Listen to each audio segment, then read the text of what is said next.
SDM. I am here. First of all, you don't know why you have the car. Why are You giving it to me? Will you kill me? You have killed me. You have killed me. You will kill me. You will kill me.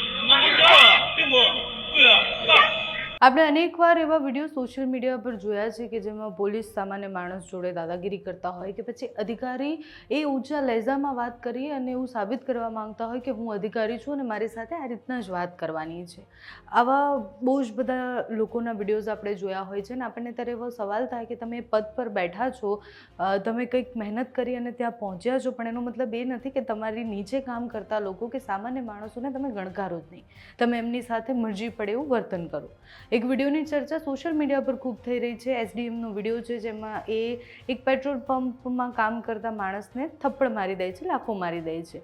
લાફો મારવાનું કારણ શું છે તો વિસ્તારથી સમજીએ કે SDM અને એમના પત્ની એ ત્યાં ગેસ ભરાવવા માટે આવે છે. સીએનજીનું પેટ્રોલ પંપ છે અને પછી જ્યારે ત્યાં આવે છે ત્યારે જે ટેન્ક હોય છે એ ખોલતા નથી અને પછી પાછળ એક બીજી ગાડી ઊભી હોય છે એટલે પહેલાં એનું સીએનજી ભરી દે છે પેટ્રોલ પંપવાળો અને પછી બહાર નીકળીને એવું કહે છે કે હું અહીંયાનો એસડીએમ છું, તને ખબર નથી પડતી કે તારે પહેલાં મારું કામ કરવાનું છે કે તારે પહેલાં આ કરવાનું છે, એવું વિડીયોમાં દેખાઈ રહ્યું છે. સીસીટીવી કેમેરાના ફૂટેજ પણ સામે આવ્યા છે અને એવું કહે છે કે હું અહીંયાનો એસડીએમ છું ને મારું કામ કરવું પડશે, મને તે હાથ કેમ લગાવ્યો એવું કહી અને પછી એને લાફો મારી દે છે.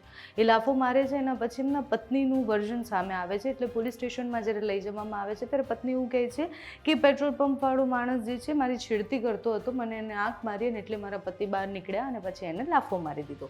હવે આખી ઘટનાનો જ્યારે તપાસ કરવામાં આવે છે ત્યારે ખબર એવી પડે છે, સીસીટીવીમાં પણ જે દેખાય છે પોલીસ એની પણ તપાસ કરે છે અને ખબર પડે છે કે એવું કશું થયું ન હતું. એટલે પેટ્રોલ પંપ વાળાની અટકાયતને બધું કરી દેવામાં આવે છે.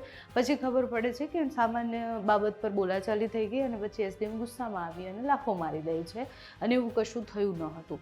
પણ એના પછી શું થાય છે? હવે એસડીએમ સામે કોઈ ફરિયાદ કરવામાં આવશે કારણ કે પહેલો લાફો તો એમણે માર્યો છે.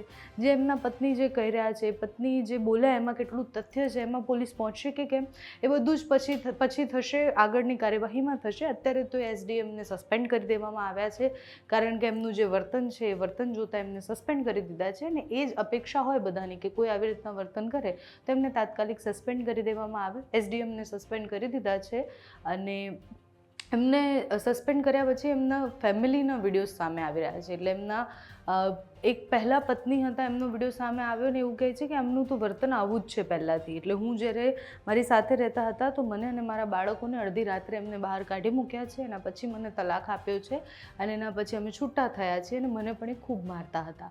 એટલે તમે વિચારો કે એક અધિકારી છે, અધિકારીનો વ્યવહાર આવો છે અને પછી સામાન્ય માણસ પર જ્યારે દાદાગીરી કરવા ઉપર ઉતરે કે પછી સામાન્ય માણસને આવી રીતના થપ્પડ મારી દે તો એની જોડે શું થાય? એને ખાલી સસ્પેન્ડ કરી દેવામાં આવે.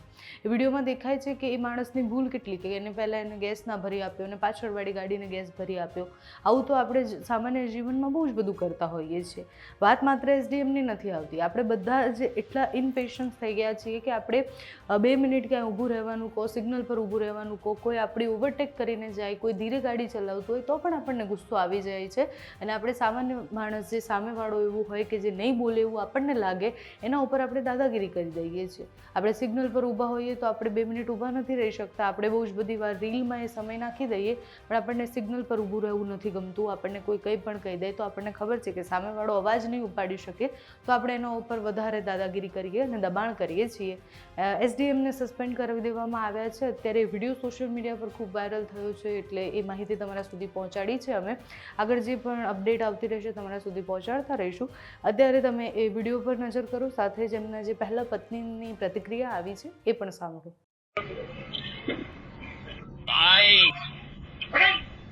I'm SDM.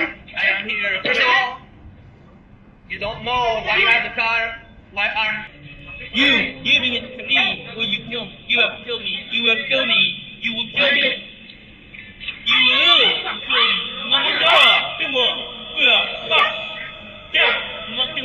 Oh! You will kill me. Move away from me. 2008 में छोटूलाल शर्मा ने मेरे से शादी की थी और 10 साल तक हम साथ में रहे, 10-12 साल तक. और शादी के 10 साल बाद उसका सिलेक्शन हुआ एसडीएम.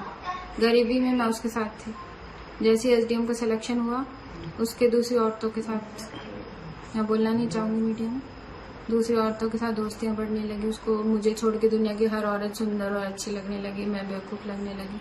और गरीबी, मैंने उसका पूरा साथ दिया, मैंने मेरा सब कुछ उसके ऊपर लगा दी, पैसे क्या, नौकरी क्या, यहाँ तक कि अपनी शरीर क्या। बच्चे भी मैंने ही पाले अकेले हमसे, उसने कभी कोई सहायता नहीं करी। और अब जैसे ही एसडीएम बन गया, उसका पहले से ही दिमाग खराब था और मेरे साथ मारपीट बढ़ती गई। मैंने कहा भाई बच्चे बड़े हो जाएंगे, अपने आप सुधर जाएगा, लेकिन वो नहीं सुधरा, बच्चों को भी मारने लगा। बच्चे जैसे बड़े होते गए, बच्चों को से मारपीट करने लगा, तो वो मेरे सहन नहीं हुआ। मैंने कहा भाई आप सुधर जाओ, अब तो एसडीएम भगवान की दया आई है, नौकरी भी लग गई, अब तो गरीबी भी नहीं है। पहले तो ये बहाना था कि अपने गरीब है, इसलिए मेरा दिमाग खराब हो जाता है, इसलिए मैं मारता हूँ। अब तो एसडीएम की नौकरी मिल गई अच्छी खासी, अब क्यों मार रहे हो?